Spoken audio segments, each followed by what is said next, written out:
Get those foil Duresses in there. Alright, Grixis mid-range. Control for Grixis felt a little bit medium, so I wonder if taking it in the more Grixis, a more mid-rangey direction is possibly the answer.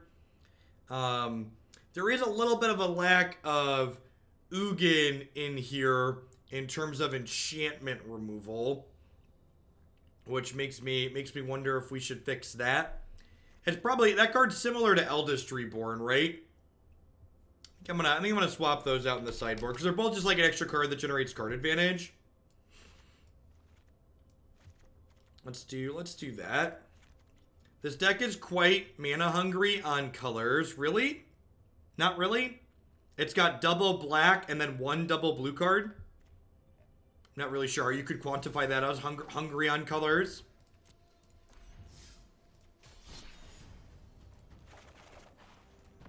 Trissagad, thank you for the 9-month resub. I appreciate that. Welcome back. For keeping me around. Triple black for Bolas. That's not really hungry on colors. Getting triple black on turn 5 consistently with 90+% consistency only requires like 18.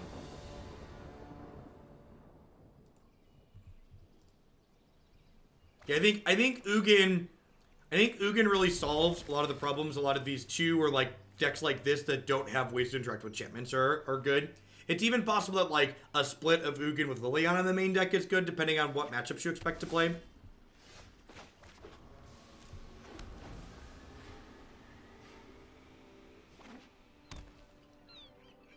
Opponent's feeling a little Sultai.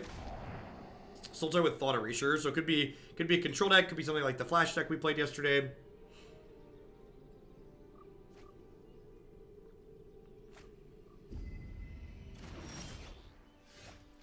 It's a good one for them to not know that we have. Look at how good he looks in foil.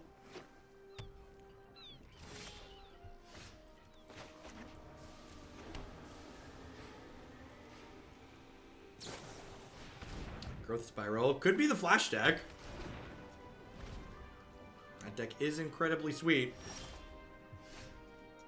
They've got Frilled Mystic mana, chat. Am I scared? I think I'm scared. I'm gonna Discovery here.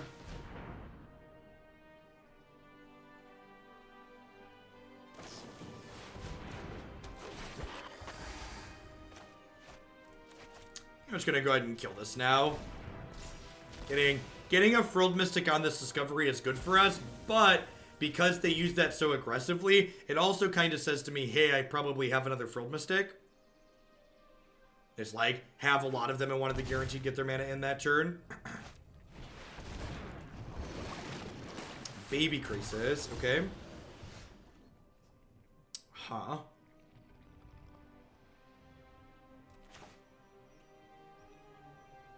I'm just gonna do this. I guess this is bad against Vivian. But like if they had a Vivian, they probably would have played her out on an empty board, right? Worth noting, after talking about this card being reasonable to cast, we are missing triple black on 5 here.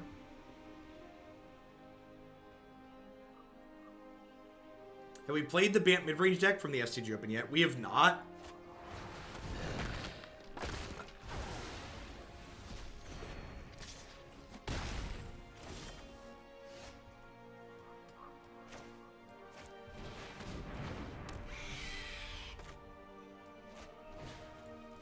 Worth noting, Ritual of Soot looking a little awkward here alongside our Thief of Sanity.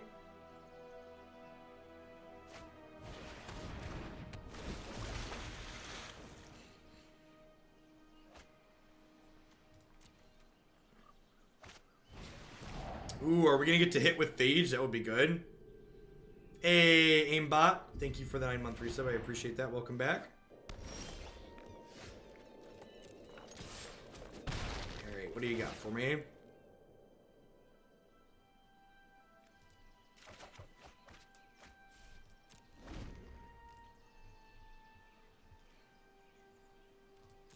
Is the flip side of Bolas Gravy or something you're actually trying to do? I don't know, a little bit of column A, a little bit of column B.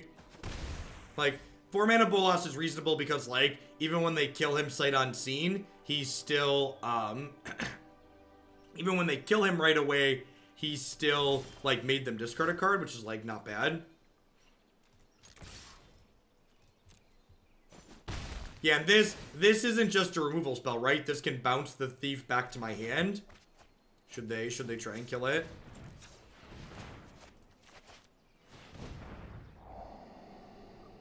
Oh, I forgot to put the Bolas avatar on. Good call. We had Rakdos driving the party bus at the end of yesterday. Commence the end game. Yep.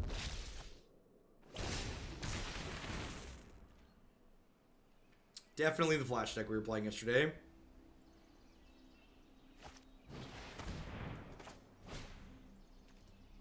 Opening packs lets you get wild cards relatively quickly.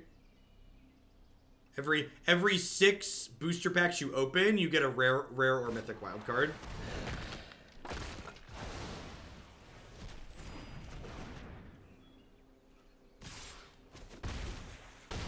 All right, so Ritual of Soot will clean this right up. Yeah, drafting you don't get wild cards just from opening packs, right?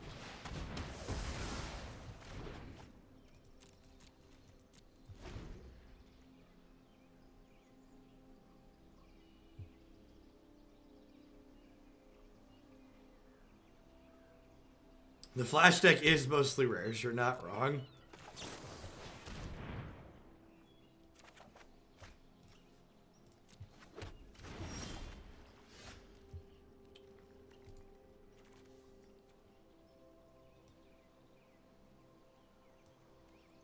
Let's pick Kefnet back up here.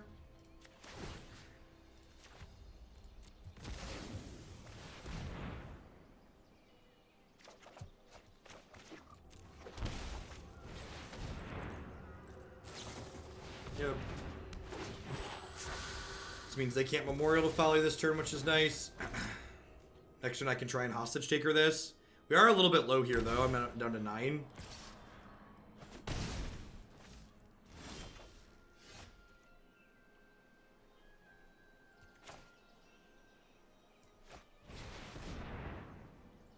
They shocked in, so I assume they have 2 4-mana things they want to do this turn. We could see, like, another Frilled Mystic here. Oh, geez. They can pick Frilled Mystic back up, right? Yeah, they can.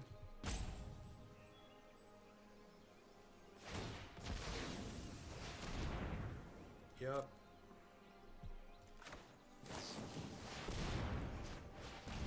Well, we're not dead, but we're not in a good spot.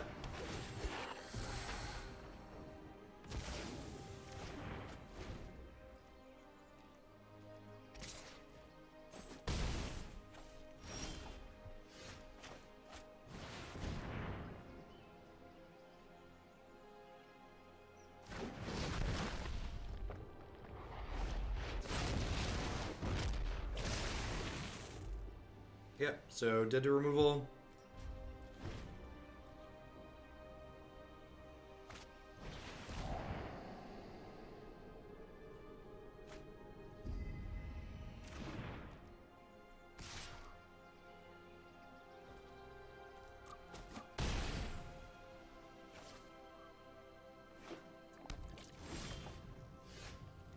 Yikes.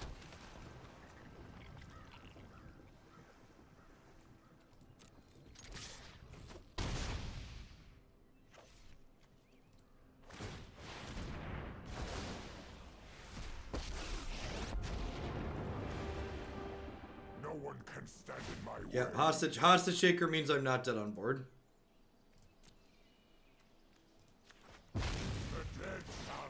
And they didn't have a removal spell for him last turn, so maybe they don't have a removal spell for this turn.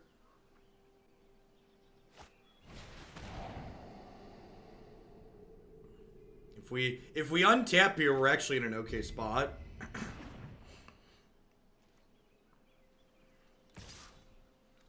I think this attack is bad because they should just wait until they can find a removal spell.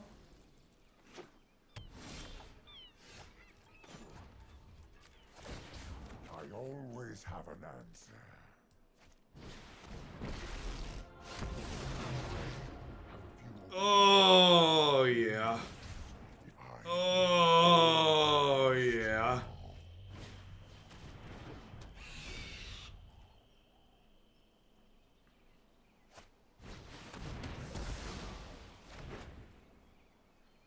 The dream team, chat. The dream team.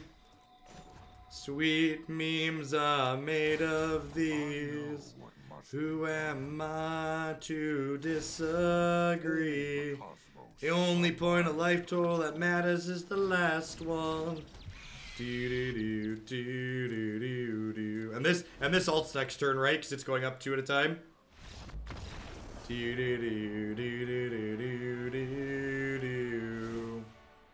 Is drawing 5 cards a turn good? If so, why?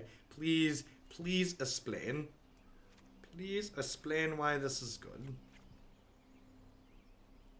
To save you some heartache, the animation is a huge letdown on this Nicol Bolas ultimate. It is neither interesting nor sweet. This doesn't really kill anything in their deck, right? I guess it kills the V2 Ghazi and it kills the Commence the Endgame. Is Negate actually good in this matchup? It's probably not, right? I guess this can protect my threats too. Is that like the best card to leave in here? I don't think Duress is good enough because like a lot of their counter spells aren't. I guess I could pick apart removal with this. So I changed my mind about Liliana in this archetype. I think some amount of Lilianas are fine, but I do think she's worse than Ugin a lot of the time.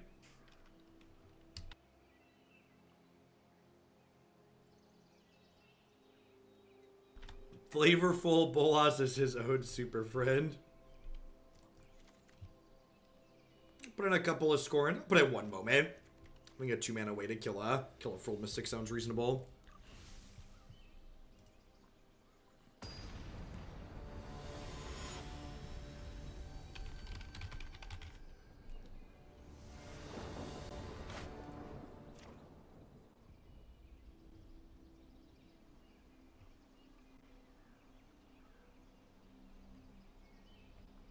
Huh? I think this is a keep. Obviously, it needs another blue, but like, I'm on the draw and I have a Surveil.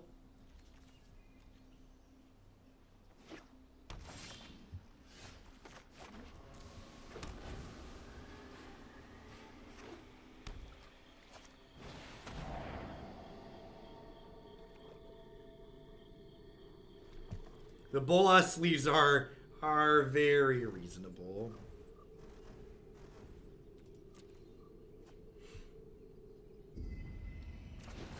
We played a 5-color Niv Mizzet Friends deck, but it wasn't very good.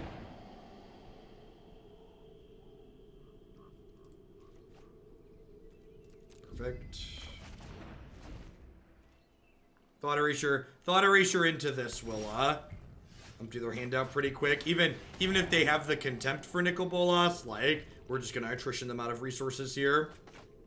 So like, if they hit their 4th land next turn and make it to contempt this, they'll be out of cards.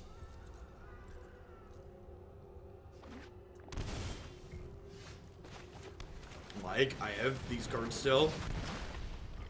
So, their tank is on E. They're hoping to draw like Frilled Mystics or Chemist's Insights at this point.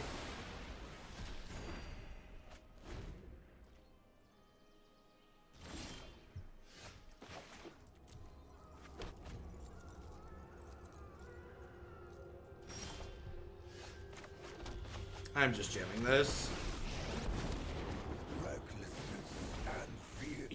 Just solidly and then make them have a territory.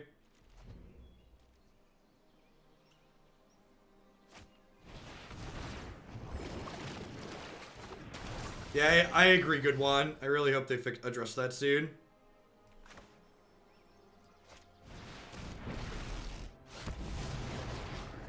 The immortal Nicol Bolas will be your end. I will return one day. Witness a mote of my power. Bathe in ghost fire. Yeah, this one's gonna be a runaway at this point. They mulliganed and we double erasure into Bolas. 4-mana Bolas is just so good after you erasure them a bunch, just because like the pressure on their hand is absurd. This is so the few Grixis decks we played so far this season before this, I wasn't super impressed with, but this is the first one we've played 4-mana Bolas in. Which maybe that's the key to the missing puzzle, the missing key piece to the puzzle. I definitely think you probably want to be more mid-ranger with Grixis to be proactive. Thief and the Bolas might be Thief into Bolas might be what you want to be doing. Just like must answer threat. Just like slam them all down on curve.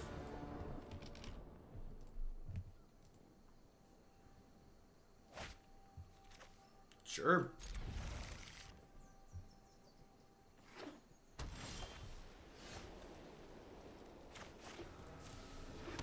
Horn and Leet Sauce. Happy Tuesday.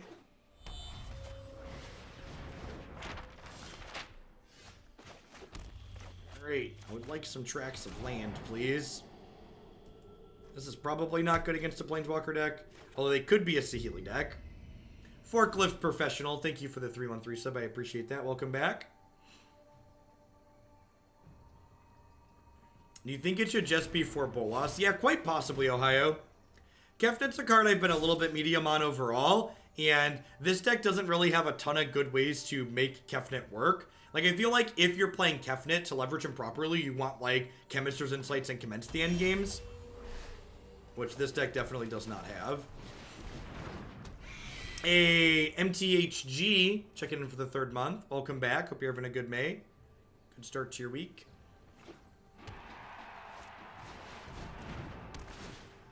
Well, that's rude.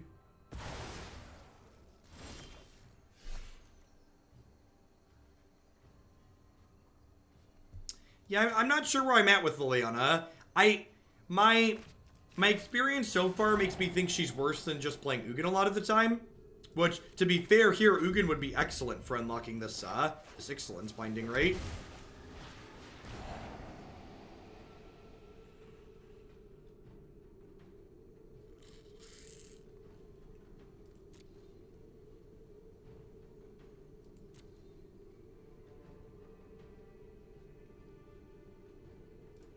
I'm going to take Ugin. And then if they play Teferi next turn, I can, like, Nick kill Teferi.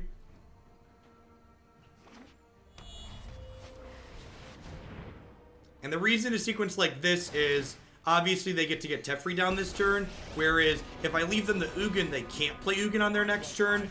And then I play my Nick and they play their Ugin and kill my Neck, whereas this way, they play their Planeswalker first, so I play my second and kill theirs. Although I guess Mobilized District is going to finish mine off in that case.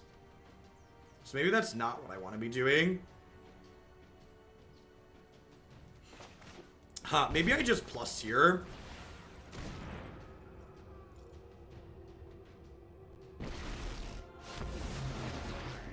Do I trade Planeswalkers and then do this? Maybe I just... Yeah, I'm just going to trade Planeswalkers. Ooh. That's true. I could tuck their Excellence binding.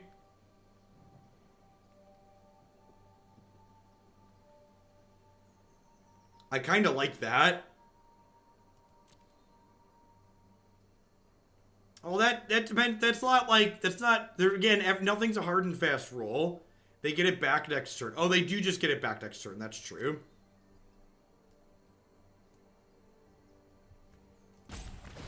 I'm gonna kill the Teferi.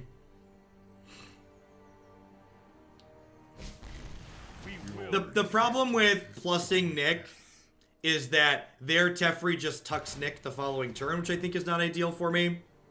And like, they don't currently have that many legendaries in play, which means that if they want to mobilize District, it's gonna take a good chunk of their turn to do so.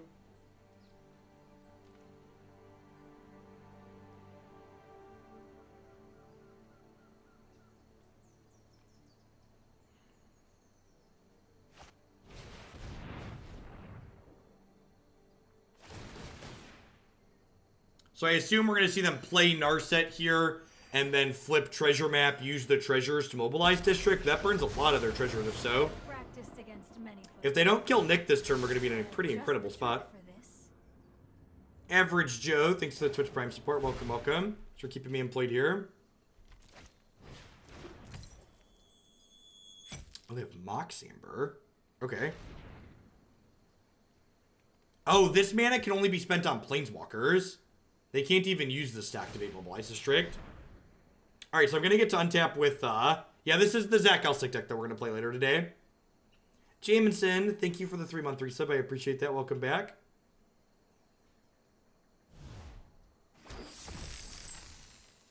Yeah, Grixis tends to be good against these other Planeswalker decks, in my experience.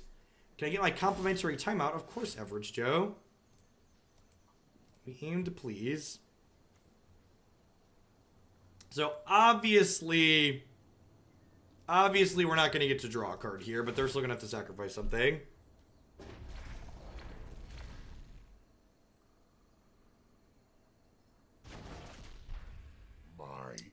I mean, I think I'd rather just Nicol Bolas, right? I guess if I hostage taker the Mox Amber, I hold up Scorn for this, which is nice. No, because they just tap it. I think I just Ravager. Although hostage taking the Mox Amber would guarantee that I get to Liliana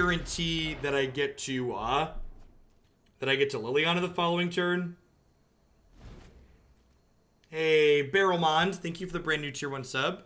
Hope life's treating you well. Thanks for the support. Prepare. Oh, we'd cast Mox and that would make it untapped. That's true too. Yeah, you're super right. Yeah, no, that's close. That's close. You're right, it doesn't matter if they tap it.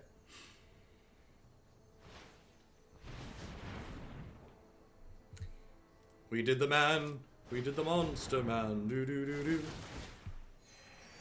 Yeah, maybe. Yeah, I think I made a mistake here. I think I should have hostage takered because that would have guaranteed I keep my Nicol Bolas, my Planeswalker Nicol Bolas. Now the Mobilized District is gonna take us to Pound Town.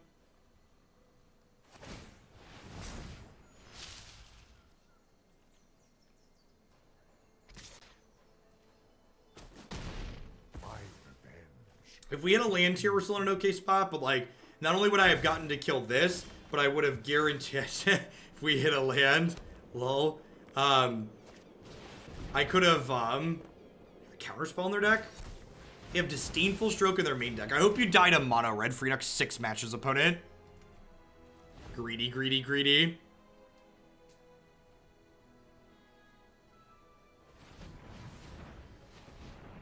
I definitely punted this game, though. I don't think we're just dead by any means, but we're definitely further behind than we would otherwise be if they drew Ugin.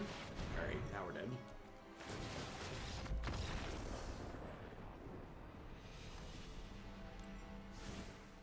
Yeah, I definitely messed that game up. Alright.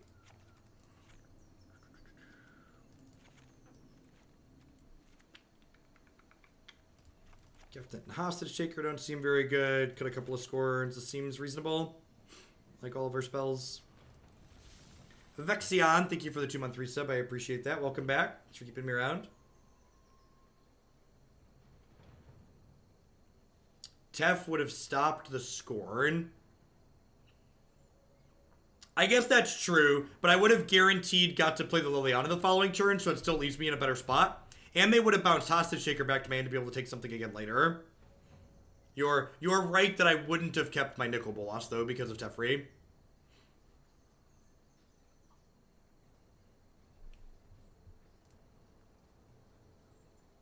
It would have also cut them off of mana to like Disdainful Stroke me the following turn without burning more treasure. So yeah, with the Ugin off the top, you're right. It probably doesn't matter, Brad. I forgot about Teferi's alt text line. I think you're right that it just doesn't matter. Oh, that's true too. And if we lose the Bolas, the Amber doesn't do anything. Yeah, huh? I guess it ultimately really didn't matter, huh?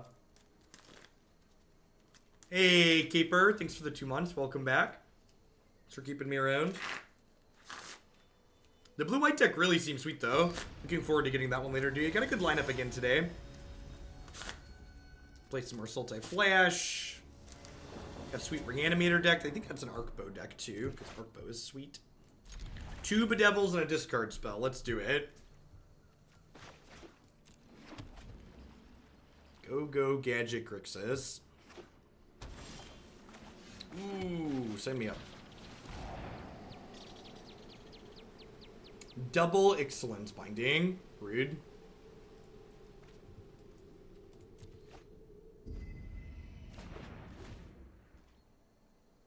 This will at least get a hit in before he gets bound up. It is worth noting that our copies of Discovery are sweet here for the Dispersal half. For getting rid of things like this eventually. Gosh, that's rude. Trust me. You'll thank me later. This card is so good. I was like, I don't really want to Bedevil this, but I probably do. I think I just Bedevil here, play this tapped, and then next turn I can go Erasure plus Thief of Sanity, like take their binding, play a Thief.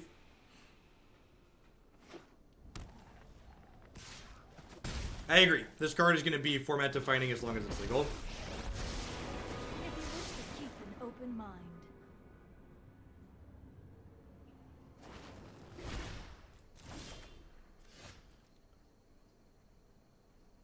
Well, that locks out Thief of Sanity. Alrighty. Well, I guess we're taking Ugin. And I'm getting rid of that. And I think I'm just bedeviling this Narset before I can draw them another card. Like, I'm going to want to get rid of her because of her static effect eventually anyways.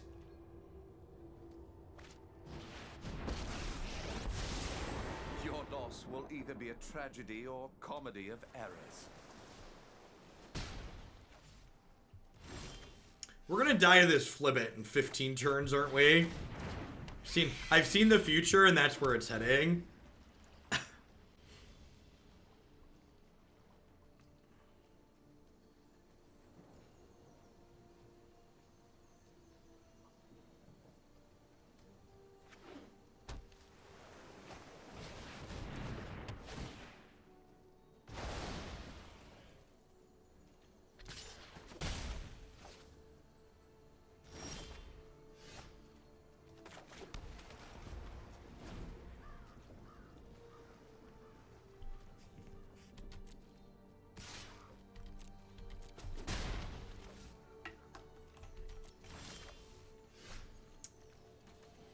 Yep.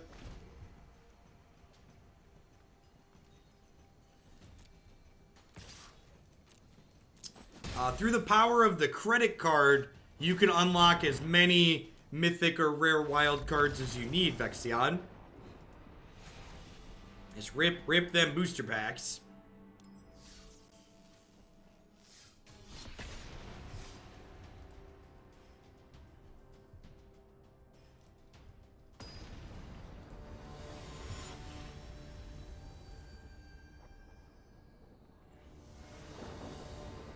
Where's your Angrath's Rampage now? That's fair. That's fair. I guess to also be fair, Angrath's Rampage only kills their worst Planeswalker there, which isn't even that useful, right? It could be possible that because we trimmed Rampage, we want a 4th Bedevil, though. I could see that being reasonable.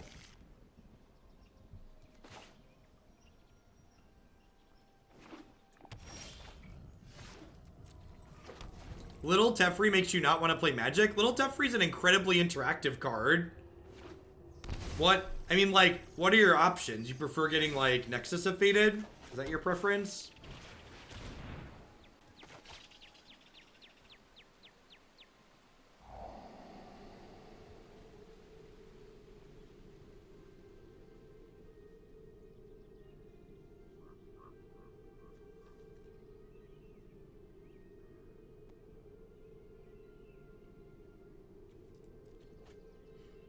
Taking Tameo is a lot like taking Eternal Witness. You just like take the card that buys back all their other things, I think.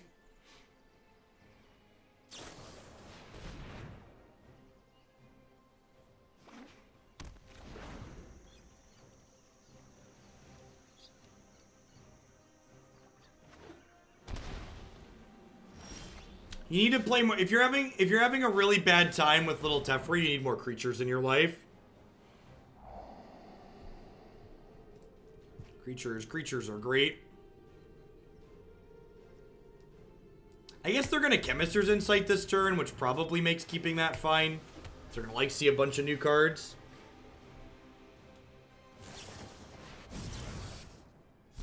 The combat step is what your Mobilized District does.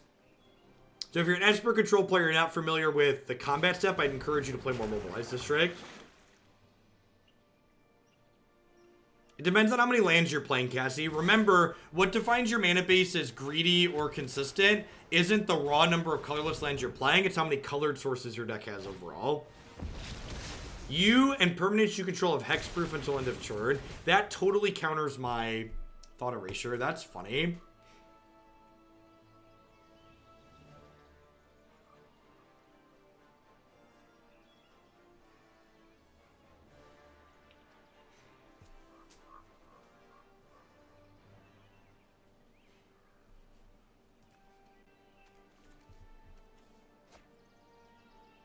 It's kind of a sweet counter target planeswalker removal / discard spell. El Duban, thank you for the prime support. I appreciate that. Welcome, welcome, welcome. Yeah, I think they're just a Nexus of Fate combo deck.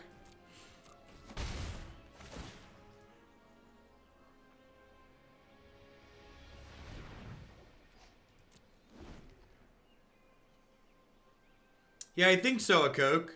I think especially if you have a good number of planeswalkers. We played a 4 planeswalker deck the other day, and it felt very reasonable with 2 Mobilized District and 27 lands. Right, as far as draws go, that was the best in our deck, right?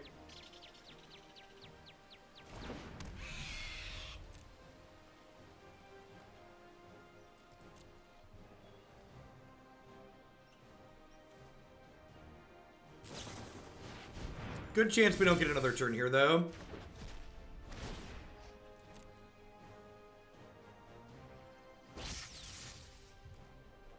Azcanta's gonna flip. And they have Reclamation here, so they start getting a lot of activations. This is the real struggle with Grixis in my experience, is you can't interact with this card, and not being able to interact with that card means you're just not competitive. I'm known for my excellent timing. Nope, that's not what I want.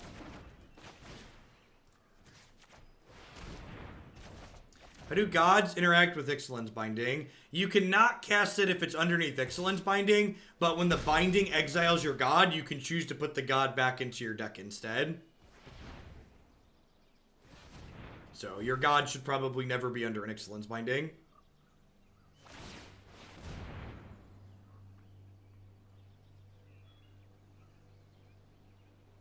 And then there's not a card underneath it, so you can cast it again.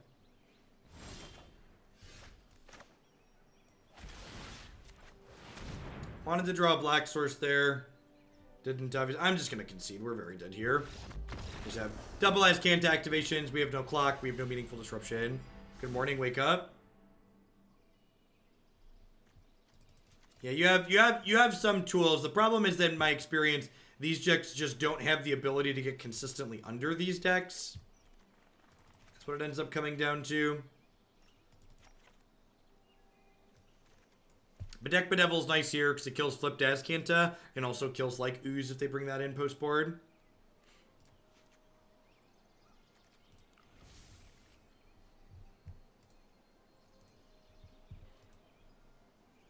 Blue, green, Bant, all the Nexus variations have felt really helpless for Grixis, regardless of what Grixis build I've played so far.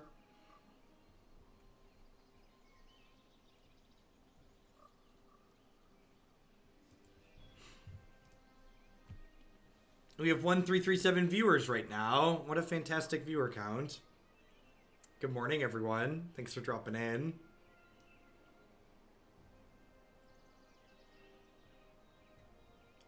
Negative, Cobalt.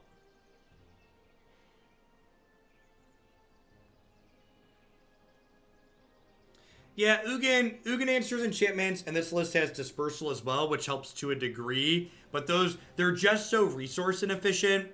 And the big thing that Reclamation does is that it gives your opponent absurd amounts of mana. So if you don't have an incredibly efficient way at instant speed to deal with Reclamation, your opponent just gets so far ahead on mana that like 5 and 6 mana ways to kill Reclamation are just kind of embarrassing a lot of the time.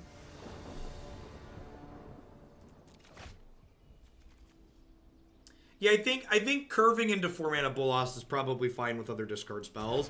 Just 4 mana Bolas on its own leaves a lot to be desired, though.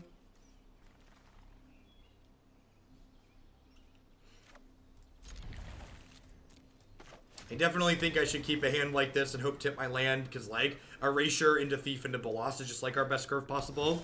And if I hit the second land like I did here, the Surveil from the Thought Erasure hopefully gets me number 3 for this.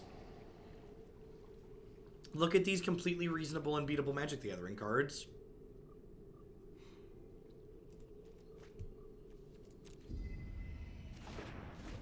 I think I just take their search and hope to run them down with this.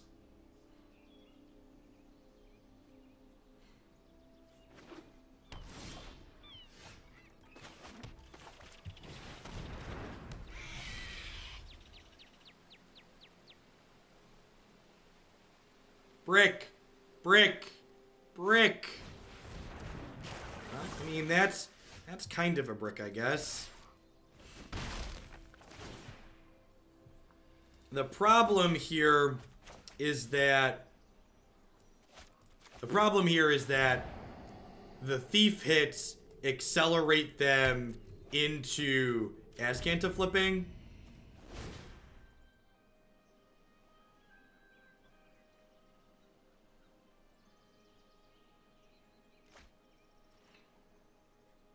Missing our land drop here is a big deal, especially when we got 3 extra looks at it.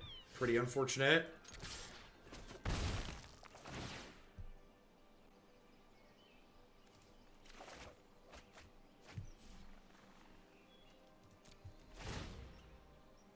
Hey, Pockwolf, thanks for the 12 months of support. Have a sword to go with your shield. Thanks for keeping me around.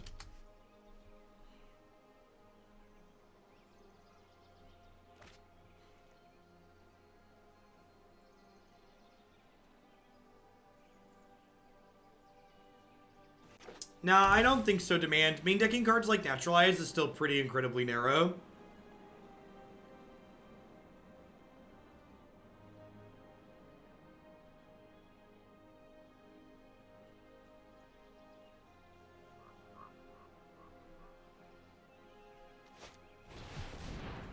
I really needed to find, like, counterspells off their deck. And this game's kind of showing a good example of, like, why discard spells just aren't particularly good in this matchup compared to counter magic. Is, like, they have so much redundancy in, like, what their hand is. That was an excellent hit. So now I get to do this and take their Lyra.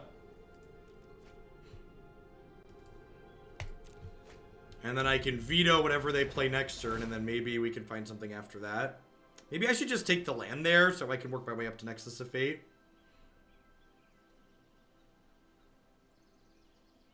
Yeah, I should probably take the land there so I can work my way to Nexus of Fate.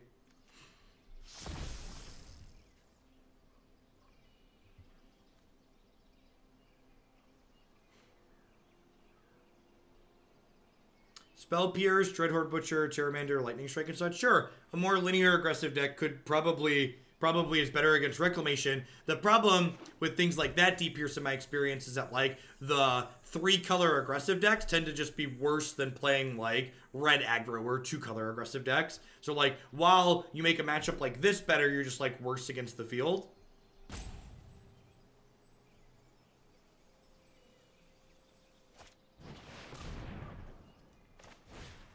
And I have to just counter this because if it resolves, they get to just start activating their Azcanta.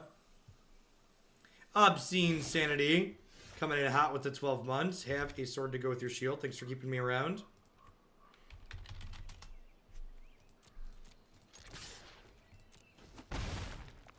Counterspell, please.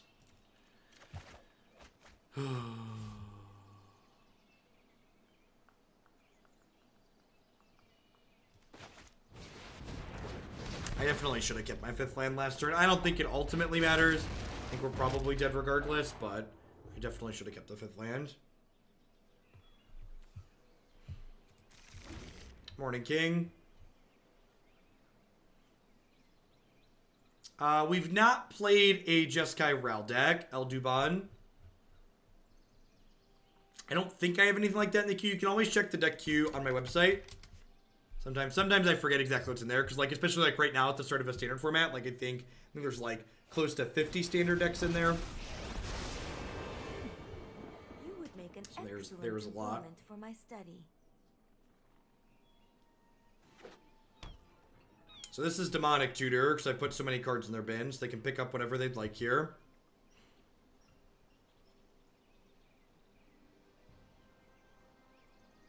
Whenever we'll see them pick Lyra back up. The storied path Kefnet. goes Okay, that as makes he- sense.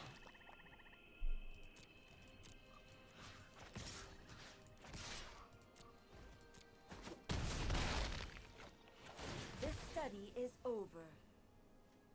Veto is perfect.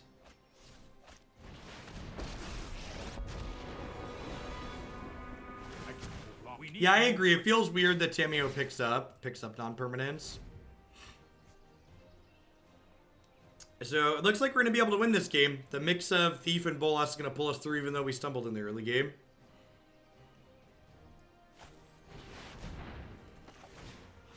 Yeah, they're actually just dead.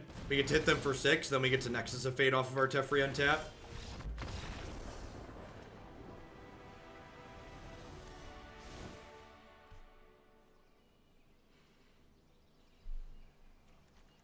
You think I'm happy with how I sideboarded here? I don't think I need any more answers to Lyra. We got Bedevil in this and this. And discard spells to a degree.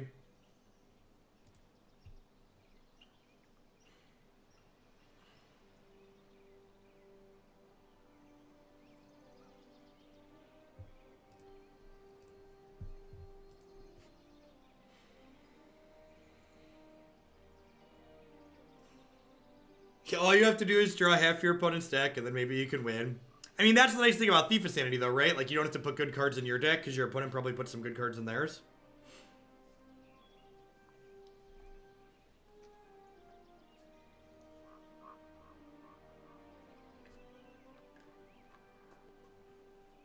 Whenever Nexus loses, a healer hawk gets its wings.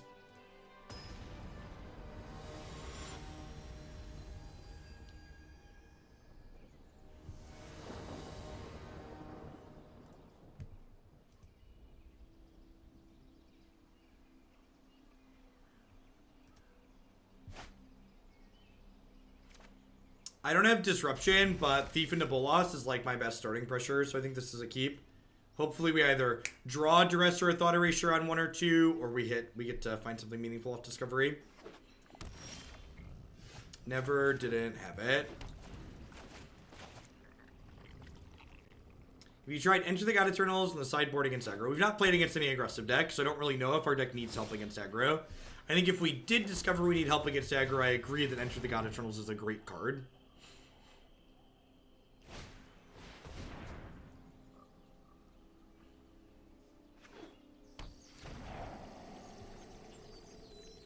And again, such a fantastic example here of like why this card is hard pressed in these matchups. They often just have so many meaningful, impactful cards.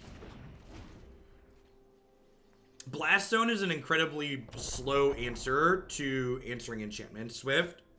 In order... Magic really sucks sometimes. In order to answer Wilderness Reclamation with Blast Zone, you have to invest 4, 5... You have to invest 11 mana. It takes 11 mana to kill Wilderness Reclamation with Blast Zone. That is an incredible amount of mana.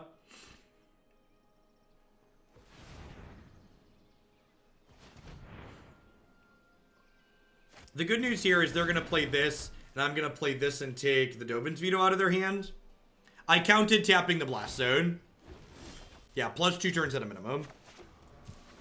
Great. If we hit our 5th land next turn and they draw a brick, we get to play Nicol Bolas God Dragon, and then we're actually ahead. But we do need to hit an untapped land next turn.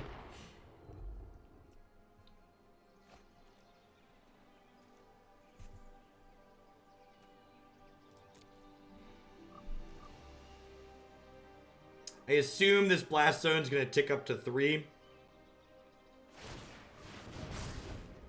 Or Dispersal the Kefnet. I think I want to play the Bolas just to get him into play.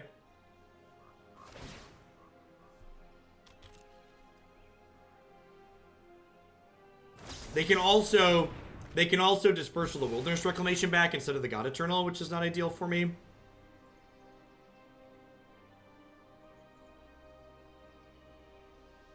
The Nicol Bolas lets the Thief hit too, chat. Nicol Bolas down ticks to kill the God-Eternal.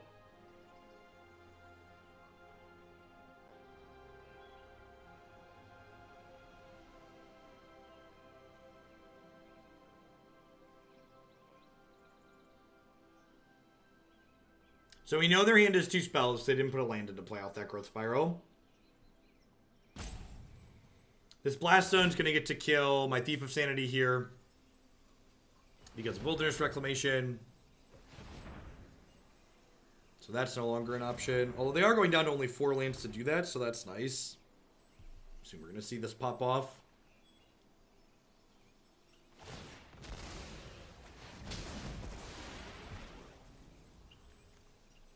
Untapped land. Untapped land. Untapped land. Temple of Tilt. Temple of Tilt. Do do do do do do boo boo boo.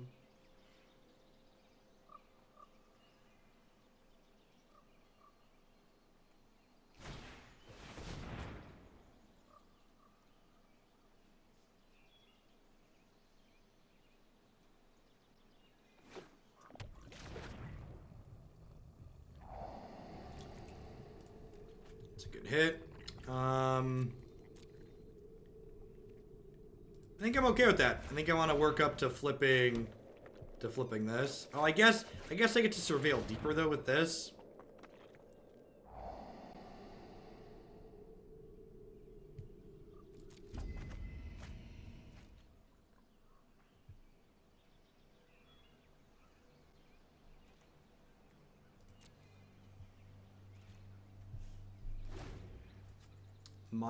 Mono red heavy. How do you feel about mono red mirror matches? It's just like the best draw on their deck. That's so brutal.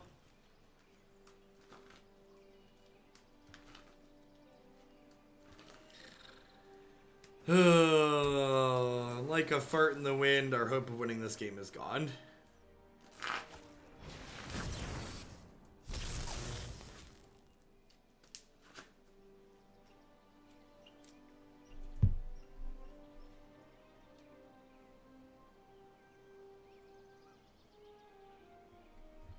To answer your question, other than mono red mirror matches, Sultai or green black mid range with the Wild Growth Walker package tends to be pretty good there. Especially if you want to like extra hedge and like play things like Moment of Craving and stuff like that in your main deck.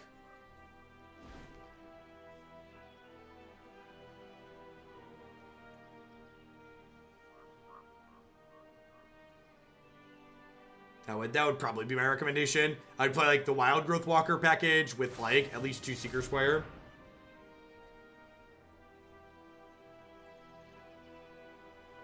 Maybe that's true. Maybe they drew a bunch of lands. That could be possible. Anything's possible, right?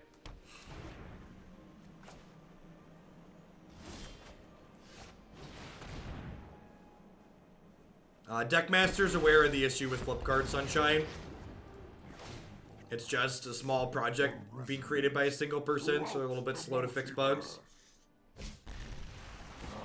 I have other plans.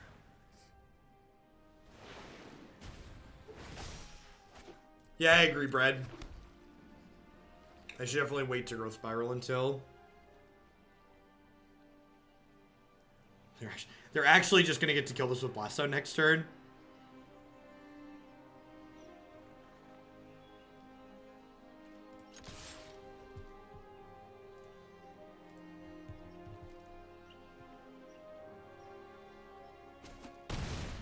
We have, at a minimum, 13 days before the Reclamation ban could be announced. Even then, there's no guarantees. If they kill the creature Bolas, it kills their Reclamation. No, they can kill this Bolas if they wanted.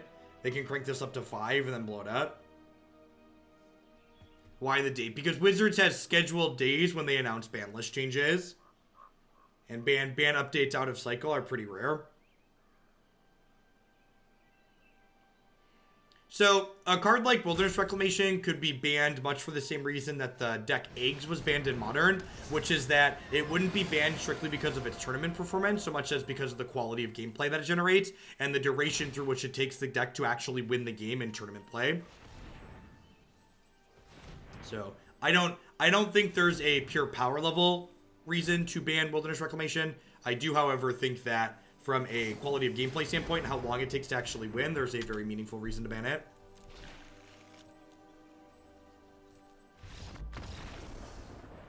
What happens to the Simic Reclamation deck in the queue if it doesn't get played before the ban? If they announce a ban, we'll have a heads up and I'll make sure it gets played.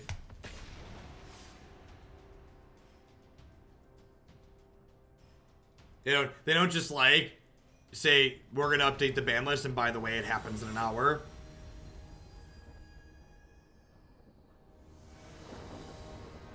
No, I don't think banning Nexus of Fate really solves any problems.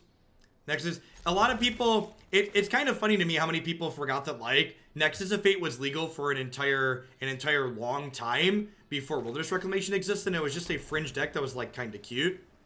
And like if you look at like Teamer Reclamation that often doesn't even play Nexus of Fate, like it's incredibly difficult to interact with as well and creates a lot of the same rancid gameplay patterns. The only difference is it just has the decency to kill you a little bit faster.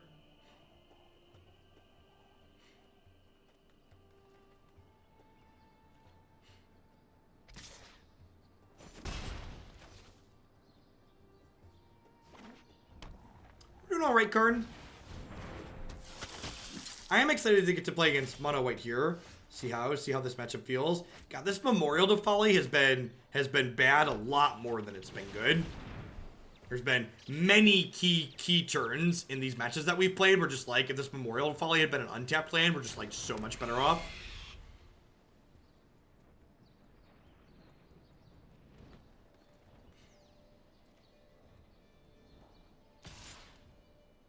The it takes forever to kill you argument is removed by getting rid of Nexus of Fate. Yes, I agree.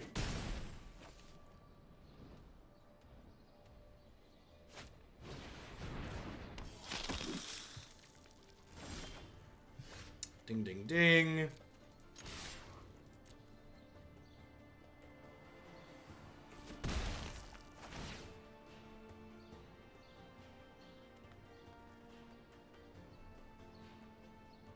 Gonna play a 4/4 out as a blocker here.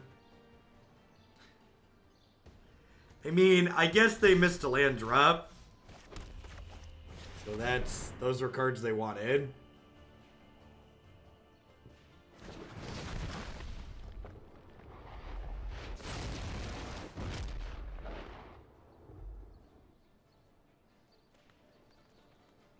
Yeah, people talking about Reclamation versus Nexus 2. From a PR and card value standpoint, Wizards of the Coast tends to prefer to ban uncommons rather than ban mythics or rares.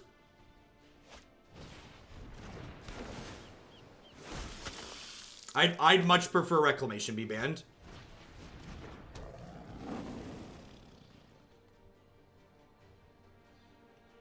While I think the Reclamation decks, while I think the Nexus decks generating a tediously long game plan, I think the Teamer Reclamation decks that don't play Nexus of Fate have similarly bad play patterns.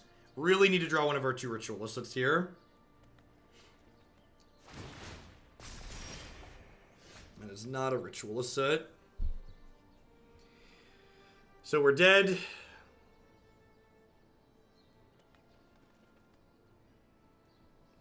Feels dead, man.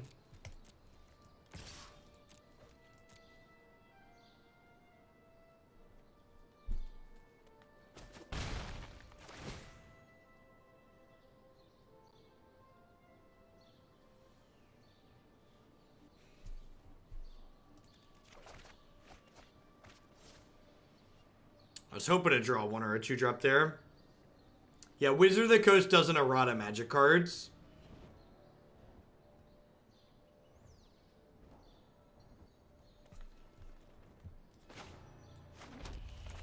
I mean, like, I can play this, and, like, I can kill a thing, and then, like, maybe they get distracted by this if I'm lucky. I get more turns to draw Ritual of Soot. I am death's master. So like if they attack with everything at me here, I take 4, 5, 6, I take 8, 11, 13 down to 3.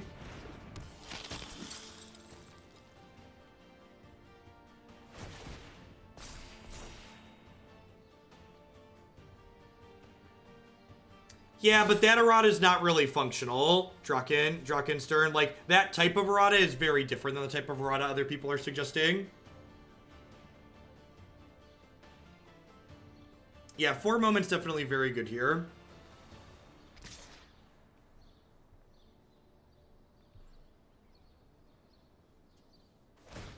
Yeah, assuming we don't have any issues, I'm planning to play the Zach's Blue-White Super Friends deck later today. It is 1, 2, 3, 4 is the 4th deck down after this.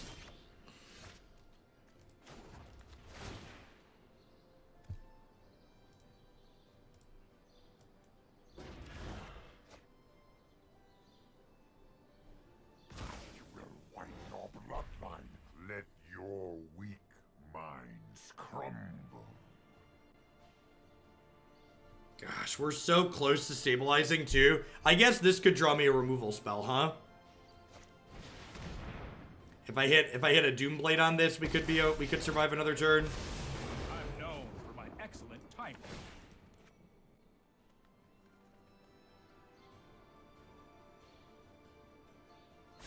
Bedazzle. Done the hero thing before. Oh, day late and $1 short.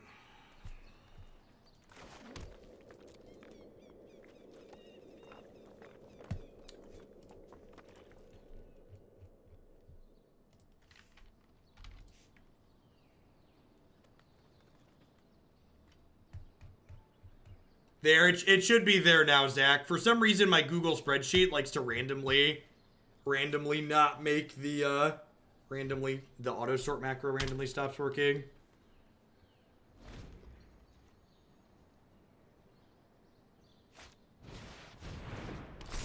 How does bouncing Vanguard change anything? I only have 2 blockers regardless of how I slice it, Live Nursery. I needed to draw a removal spell there regardless of what I bounced.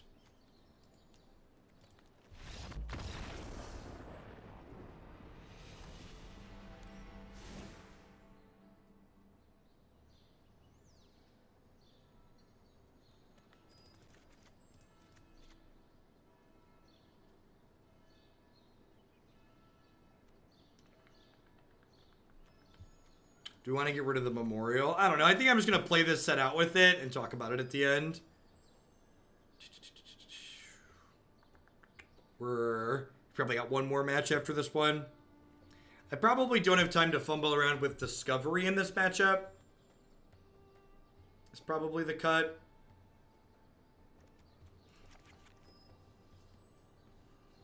They had Little Tef in their main deck. That Little Tef we cast was theirs, which I really like. I think blue-white aggro with Little Tef is really, really good in the main. I think I want to get rid of the Thieves, maybe. I don't know that I have enough, like, I guess we're boarding up to 4 sweepers that kill it. Need ways to actually close the game out, though. We got pretty unfortunate there, so if our Thief would have found 1-mana creatures, we would have been in a lot better spot that game. Like, the fact that I couldn't generate a double spell turn until it was too late was a big part of why we fall so far behind. I think in an average game, my Thief finds me 1-mana threats or 2-mana threats off their deck and lets me start double spelling sooner. You just needed, like, even just chump blockers would have been really good for us. Hoping to draw a 2 or 3 mana spell in our first 2 draw steps. That way we can go Bedeck into another spell into these 4 drops. Do you ever feel like your opponent is cheating and watching your stream? Well, I'd like to start by saying that by the definition of cheating, which means doing something that's against the rules of the game, watching someone stream while you're playing against them is not cheating.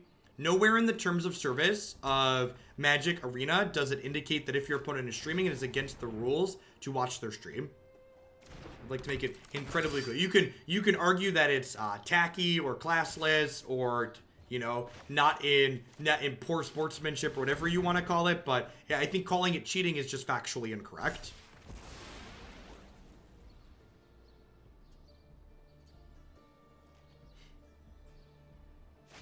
You know, I know there's a lot of really salty streamers that would disagree with me on that. But if you're broadcasting a thing like this, you know, and your opponent really cares about the match result, they're going to take every possible legal advantage they can get, which includes watching your stream. Yeah, there's the flip side of that too. You can argue that chat is outside assistance, even though it's not meaningful a lot of the time and it's often distracting. Chat is definitely considered outside assistance.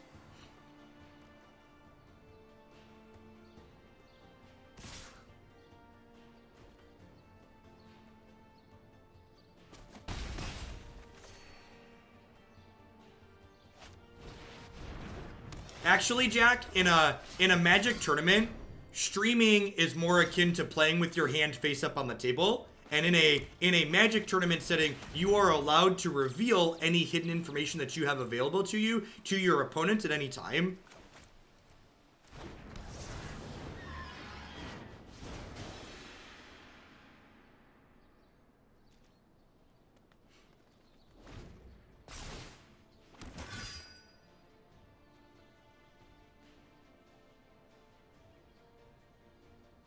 So again, I think streaming is great, and that's why I do it, but it cuts both ways, right?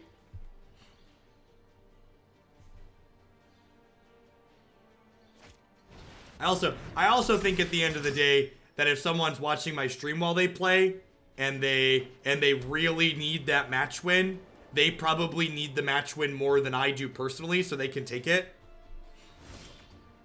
Like oh yeah, let's reveal that one. Can we talk about how much better Bedeck is here than, what's it called would be? We had cut Angrath Rampage for this card. Much better than Rampage here.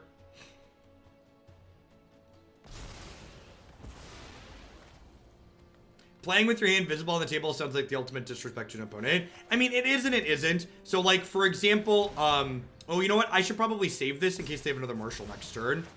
So, for example, if I'm playing in a paper tournament and I'm playing a control deck and I've got a lot of answers in my hand and the clock is pressing, I will frequently take my hand and play face up and just like send the message to my opponent. Like when I feel we're solidly in garbage time in a paper Magic tournament, I will play with my hand face up as just this is my stuff, you probably can't win, we should move to the next game.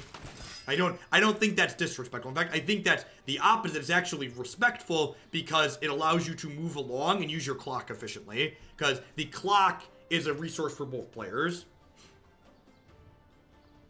When I feel the game is locked up, but my opponent might be playing to the out if I have nothing, you can just show them you don't have nothing and you want to move on to the next game.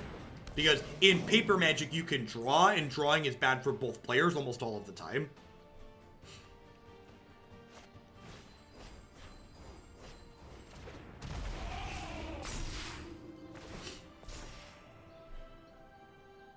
Ritual of Soot.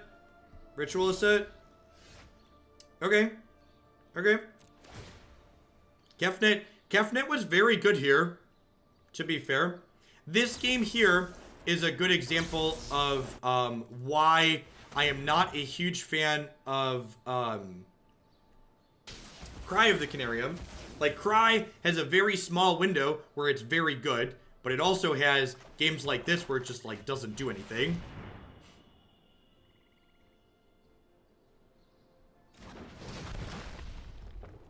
I think I want to just do this because I can flip him over next turn. Also, just like a 4/4 is a good blocker here. I do get punished for playing this Nicol Bolas out if they draw another Marshal or like the your creatures get 1/1 counters and indestructible, but I think it's right to play my extra blocker here. That's true. That's true. If we drew Cry here, it actually would be good because of Kefnet. That's a fair assessment. It's like build your own languish. Build your own language. I did not think of that aspect. I appreciate you pointing that out.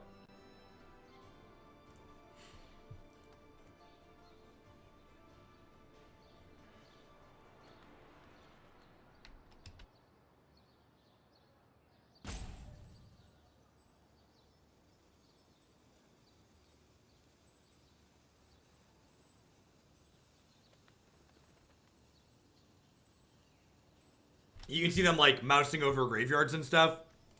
Like trying to figure out like, can they beat a flip Nick? I actually think they're in an okay spot to beat a Flipnik here. Good luck, Godspeed, Mr. Maple Syrup.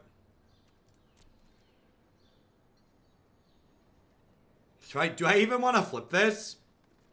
I almost think I don't, right?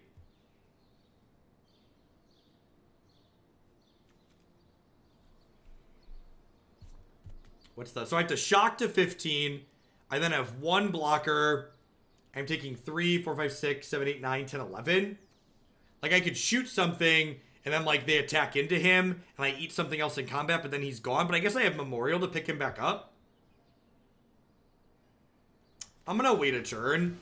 I'm gonna wait a turn and Tyrant Scorn something this turn. And then we'll flip him next turn when we don't have to shock to do it. You can't flip BOT. This activates as a sorcery. If we could flip BOT, I would definitely shock it in and then pass. That would be the line for sure.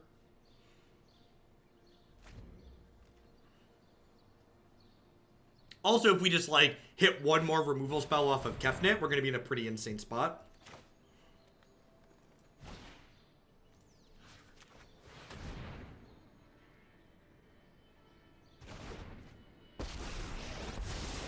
Right on schedule. Yep. Might be a bad idea.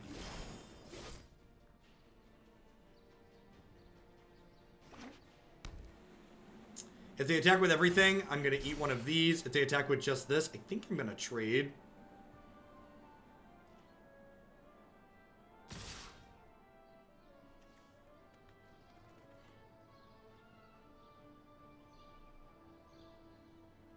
Yeah, Teferi does block Kefnet's ability.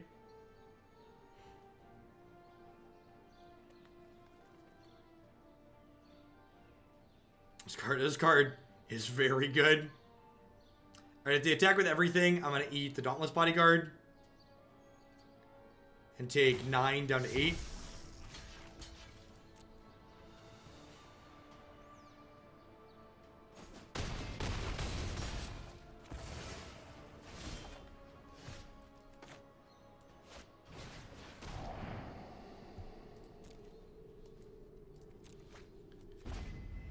Okie-doke.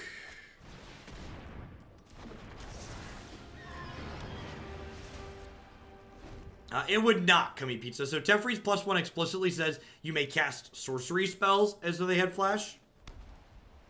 Wait. Maybe? Because the wording on this is that anytime you could cast a sorcery. Yeah, I think you're right, actually. I think that's what that combination of wording means.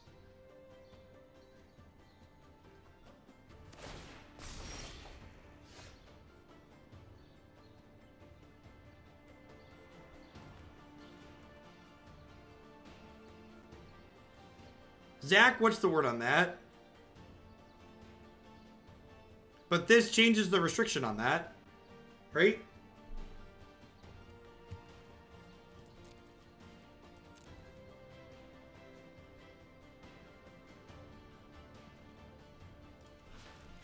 Alright, so I'm going to attack this. I'm going to flip him over.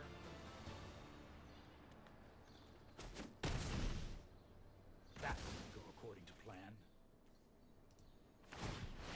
Alright, and then am I killing Loxodon here?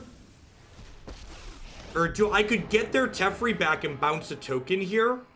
That leaves me dead to a removal spell, but it's a pretty high upside play, right? Because it leaves me another Planeswalker in play.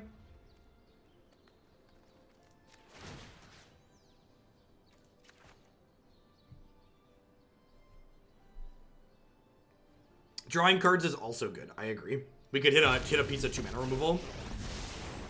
You show remorse, I'll show restraint. Oh, I guess I'm not dead to removal, right? No, I am, because I still have 8. Alright, more lands is great.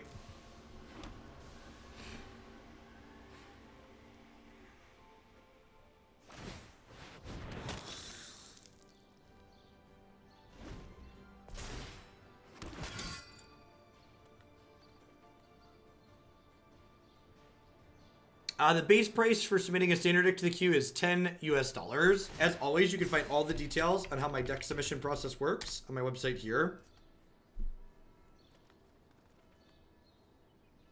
So now they have to ask themselves, do they want to kill my planeswalkers or do they want to pressure my life total?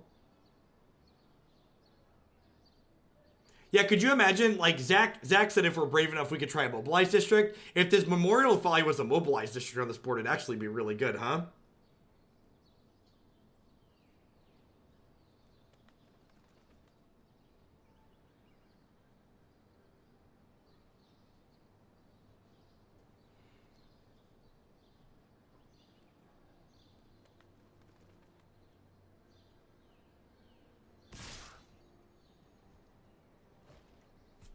Swinging for the fences, eh? All right, going to 2 here.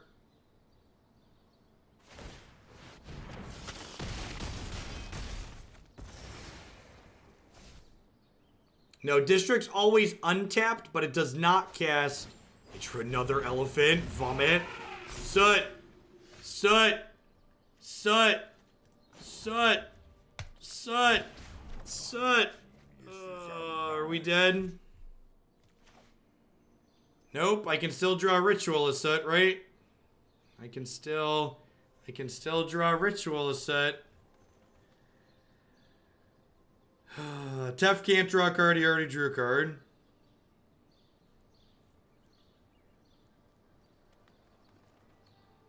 Yeah, and I have Feather sounds great. Oh, I can +2 with the other Bolas. Yeah, that's totally true.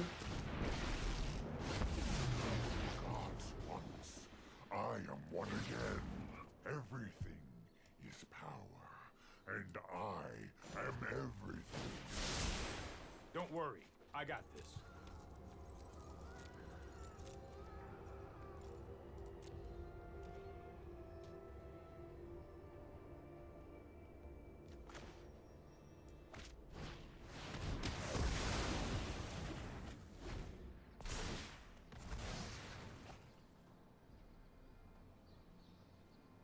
I don't want to get blown out by an indestructible spell.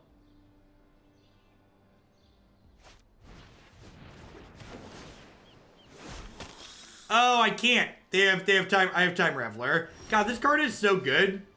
This card is so good. Just couldn't get blown out.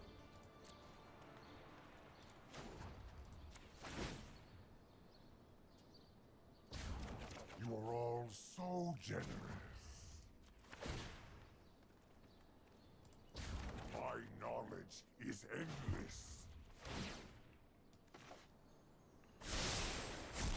I'll protect you.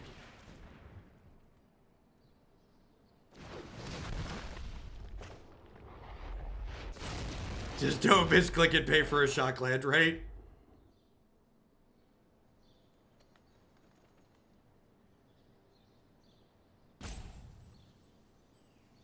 Oh, I could have bounced their 4/4. That's a good line, because I didn't think about it.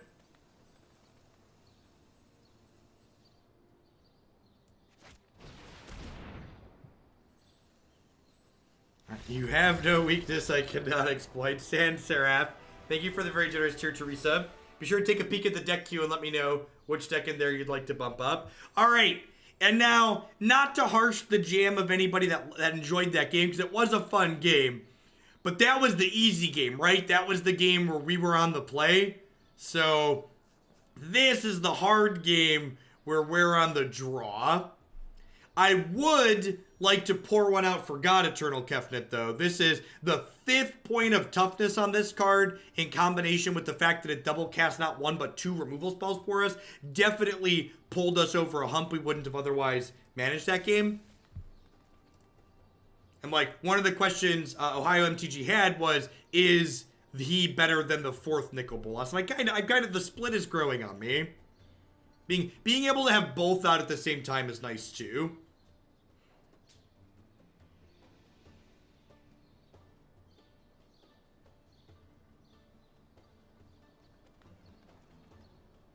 Just got Arena and wanted to play some comp standards. Should I buy 45 packs of each of the 4 packs with rare lands first? Thanks. I would recommend buying all of your initial packs out of Guilds of Ravnica, Tater Tot Shinobi. And then I would only recommend moving to Ravnica or Allegiance and then possibly War. if you're gonna buy more than like 90 packs or so.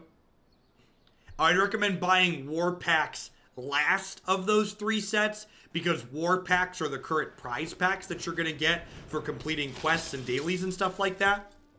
So they're kind of the least, the easiest ones that you're gonna get for free.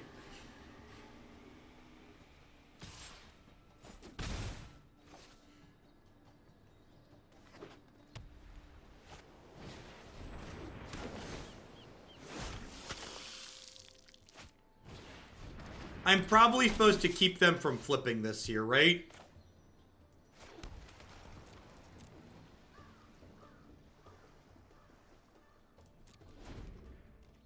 This card's very annoying for us to deal with.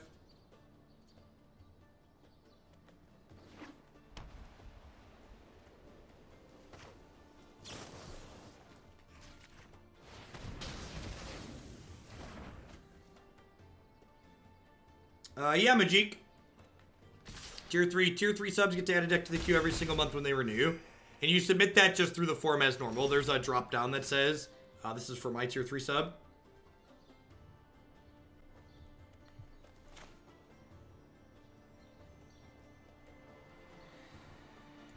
Is it greedy? I don't think it's greedy to wait on this. I'm just going to put this into play tapped and pass. Like, if they had an Elefante, they would have played it last turn, right? They had, like, a bunch of blue cards stuck in their hand. How much to get green-red played today, because it keeps getting bumped. As always, the price to cut a new deck into today is steep, just to discourage people from doing it, Corks. Although, I know we have had, excuse me, had a lot of cuts recently. If you bump it up just a little bit, it'll almost certainly get in tomorrow.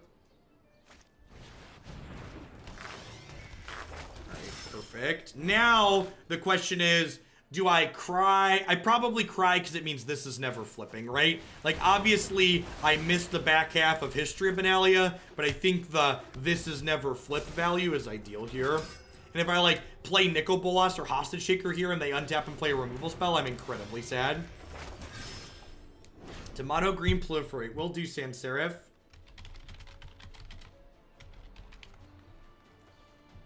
So next turn I'm getting attacked for 8. Do I just Hostage Taker?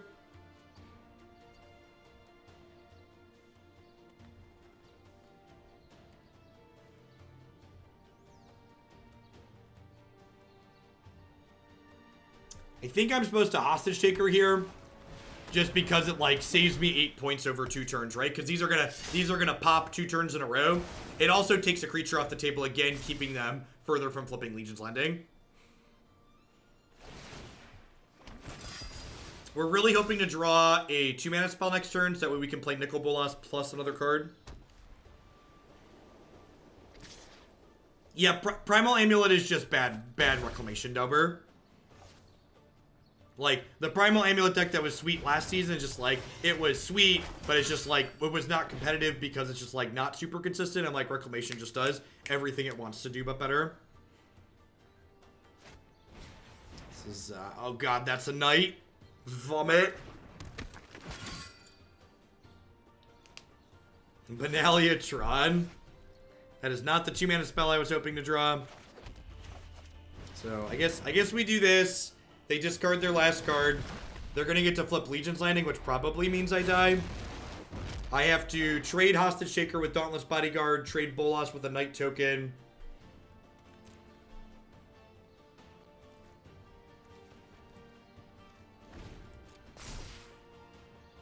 I mean, that's a tough nut, right? Like, they had triple history, and we've had 5 spells in 13 cards. And, like, one of our spells was very good, but not a whole bunch we could do there.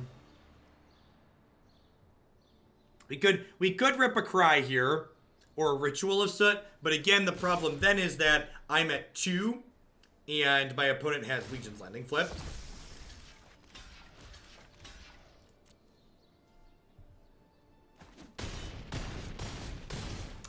I don't know that it's fair to say triple history is difficult in general. Like, I think if we would have had, like if these were spells we could cast, we probably would be in a decent spot here. Because we're just, like, 2 removal spells away from really being in this game, right? Like, imagine if I had killed one of these here, and then I was at 6, and then I killed another one next turn and played a Thief of Sanity, I think we'd actually arguably be ahead at that point. In fact, depending on what this is, if we hit Ritual of Soot, we get to go Soot plus Thief, and then maybe Thief can pull us ahead by playing stuff off of their deck.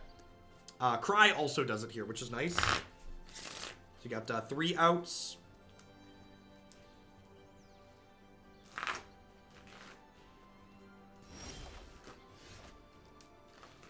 Moment of Craving. That doesn't do it, right? Because they're going to be 4/3s again next turn. I'm only going to 4, so even with a Thief chump block, we're dead. He needed this last turn. If we'd have hit Moment of Craving 1 turn sooner, I think we'd have been okay there.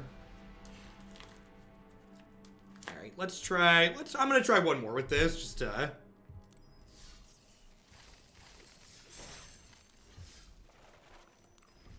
Let's try Mobilized District. That card is overperformed in every deck we've put it in. Let's be greedy and play one.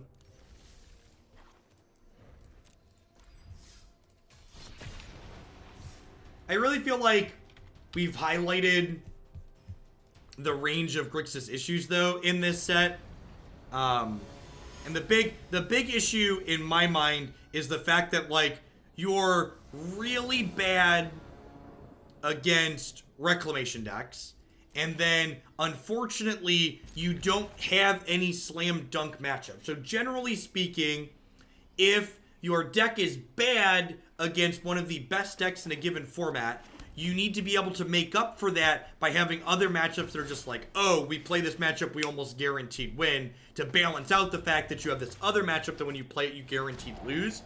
And I don't think Grixis really has any matchups like that it dunks to make up for the matchups where it gets dunked on. Yeah, I think if there isn't an enchantment-based combo deck in the format, this archetype's probably more than fine. I think you're 45 to 55% against enough things in the field, and like you're kind of decent against Esper control that like you'd be okay. There was actually one Grixis control deck that top 32 the open. If you look, I think it was Zach Keener in like 27th place.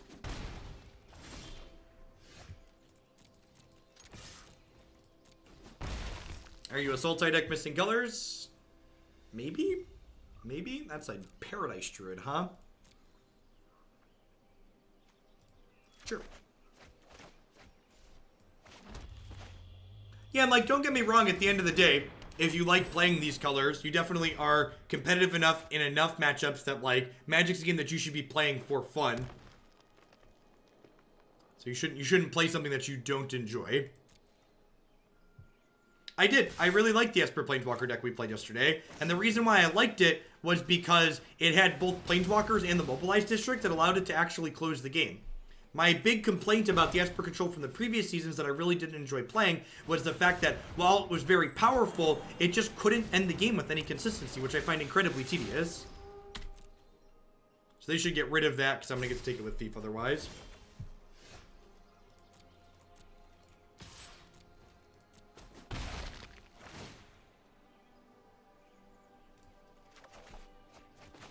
Gonna rock my world, Nissa. Shake me around. That's a Vivian.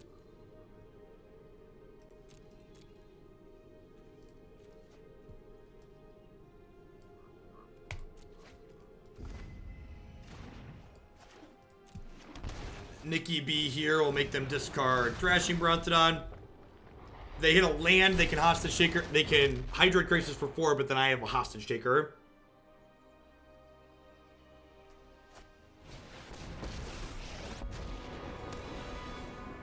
For mono red slanted control, I don't know that mono red control is really where I'd want to be in life. All right, so how do we feel about Hostage Taker, their Paradise Druid? I think I like it, right?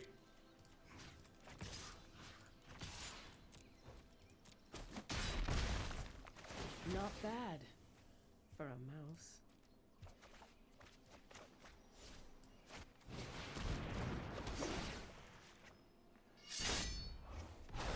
Yoink. more red slanted. It depends on what your other colors are, alchemies. No blocks.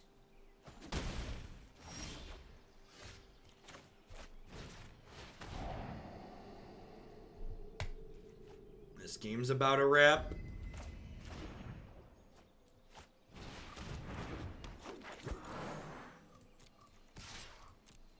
It's garbage time.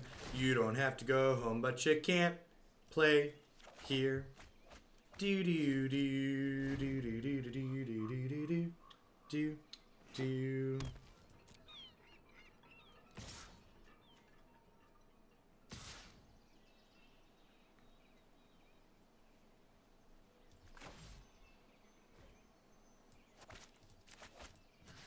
Kill this with jazz hands and then hostage shakers right here.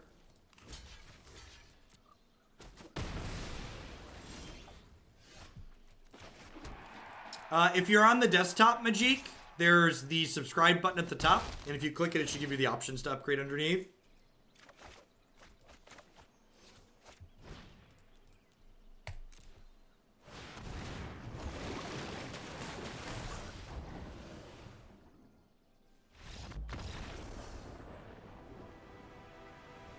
Yeah, the Sultai Flash deck seems sweet. We're going to actually be playing that one again here up next. Well, it lets you convert to a tier 1, which is the same. I know you can't... Maybe you have to wait for your Prime to run its way, because I don't think you could upgrade from Prime right to tier 3. Usually it's somewhere between 2 and 3 that Thief becomes unbeatable. I don't know, so like, Narset stops their Hydroid Grixis from drawing, but I don't know if it's like good enough to board in here. Like, I'm not 100% certain I can keep the board in check consistently enough to keep Narset in play with like their Explore package. I think I might just leave that in the board for now. I think we kind of just like grind through their Grixis with like our Planeswalkers at the top end. Datman Van with the brand new Prime support. Welcome, welcome. Thanks for keeping me around. I appreciate it. I mean, Narset's very good.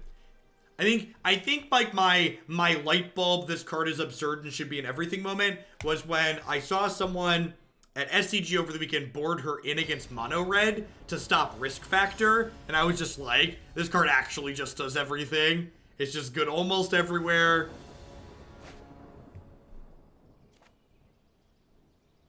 I have Dauber. Sounds great. We got these to stay alive, and we got these to take over the late game.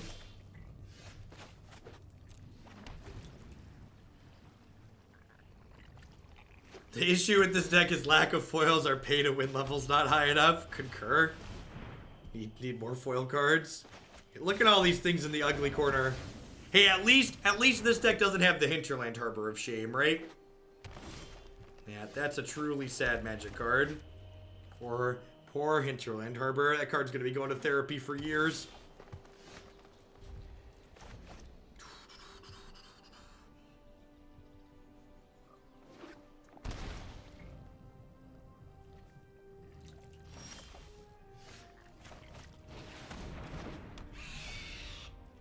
Well, better than moving to hand size, I suppose.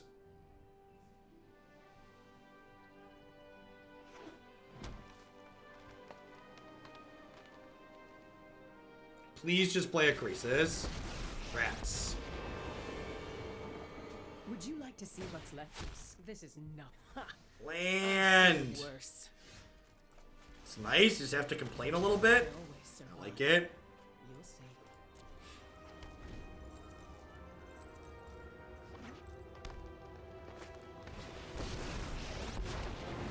Let's tear this place. I mean, it's much less scary. Tear it down. Tear it all down. Tear it all down. Grafdigger's Cage does stop creatures off of Frenzy, because Grafdigger's Cage says you can't cast spells from your library either. So, you're right, the creatures aren't entering from the library, but Grafdigger's Cage has more text than that.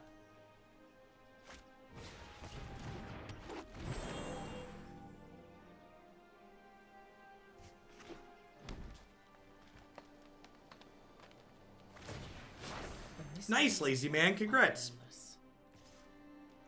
Yeah, I've like Blue Black Kefnet and Sultai Flash are the two decks that are currently my top picks for what I'm gonna play at the Mythic Championship weekend at the end of the month.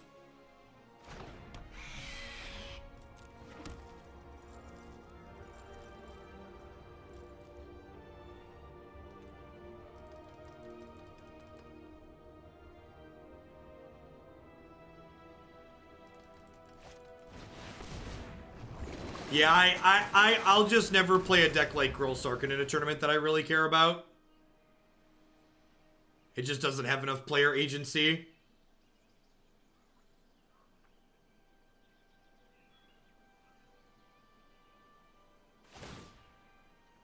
There is wonder in a blade of grass.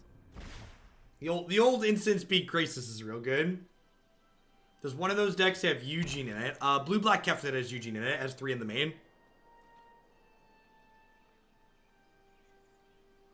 How it will work in client. So day 1 is going to be a queue on there.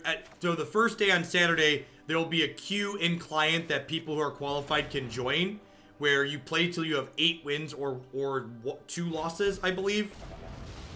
And then on Sunday, they're handling it via direct challenges because there's not a Swiss tournament thing in client. So Wizards of the Coast is running an arena tournament with direct challenges, which is a little embarrassing, but it's where we're at, I guess.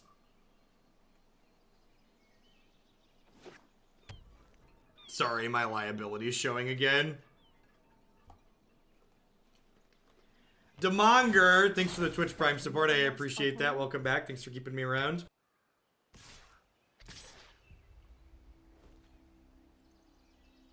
Listen, chat. When I was in undergrad, it took me almost 3 hours to write a Python library that pairs a Swiss tournament accurately, reasonably, and quickly. 3 hours is a lot of development time. Cinnabar, thanks for the 6-month resub. Welcome back. Thanks for keeping me around. I've seen puppies whine less than you. Yeah, but does Hearthstone run 128 player direct challenge? Because this tournament's gonna have 128 players in it. The Hearthstone direct challenge tournaments are much smaller, right?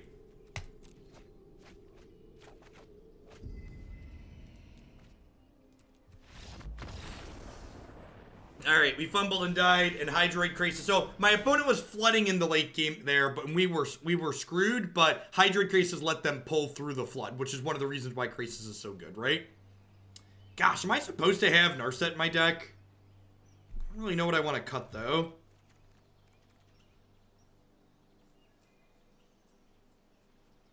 Are the 256 players Hearthstone tournaments run by Blizzard, though, or are they third-party tournaments?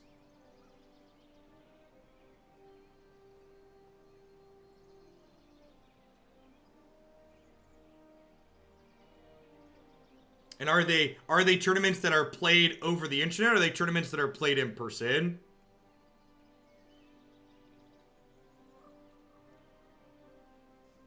Really, Blizzard runs them via Battlefly. Well, that's embarrassing for them too. Not being able to write a tournament client is not restricted to being embarrassing for just Wizards. It should be embarrassing for Blizzard as well.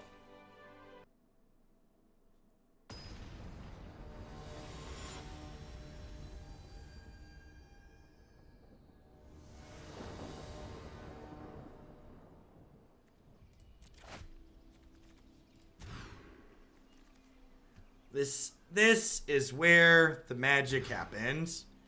Someone was asking about why Bedeck is good. So Bedeck Bedazzle is good against Esper Control because it's a removal spell that you can leave in post board that kills Thief of Sanity and Hostage Taker, while the Bedazzle half also kills Flip Search for Azcanta. So just a lot of flexibility in what it does.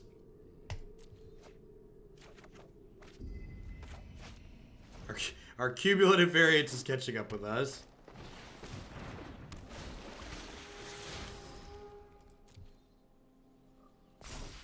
Yeah, it kills the Danto Vanguard too. I agree. That card is super annoying. Probably going to spend a piece of spot removal on this Merfolk Branchwalker here because I want to keep the board relatively clear. So that way I can stick this Nicol Bolas God Dragon on a mostly empty board. Now I do get kind of punished if they play a follow-up creature and I draw Ritual of Soot, but playing this out proactively is better should I draw Thief of Sanity or 4-mana Nicol Bolas or a Narset. And if they negate this, that's not even the worst for us because that means they're less likely to have a negate for my God Dragon next turn.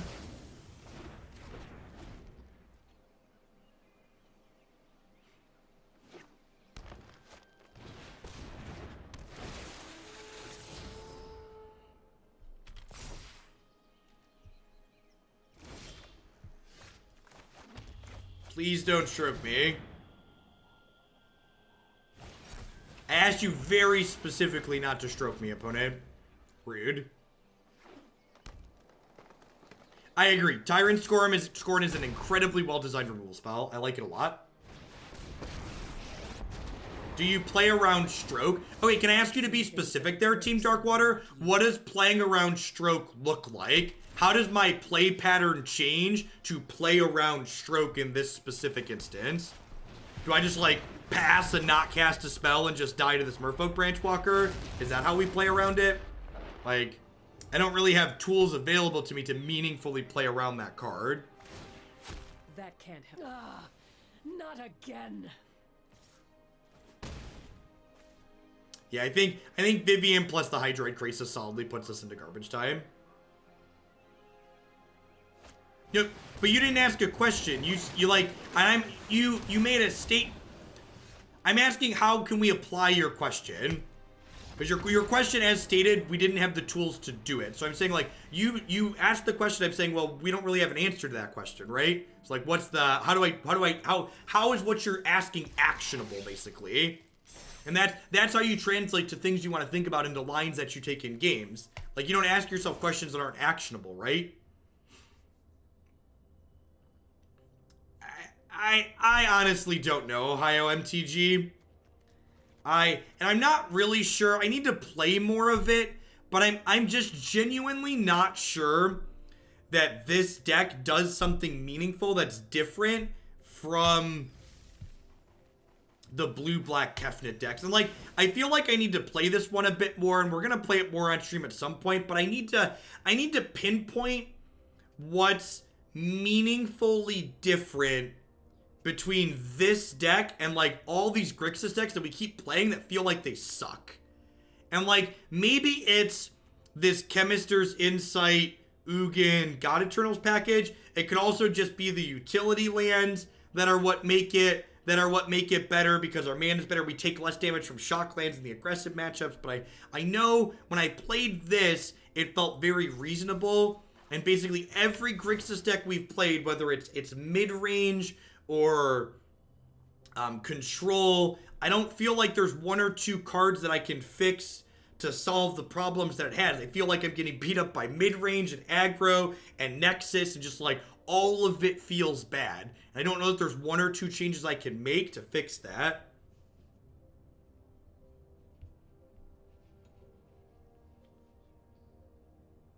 Sure, and that's what I'm saying, Team Darkwater. You're saying, should we play around it? And I'm saying we can't. We don't have tools to play around it. So, like, the only different line I could take there was choose which card I play into it.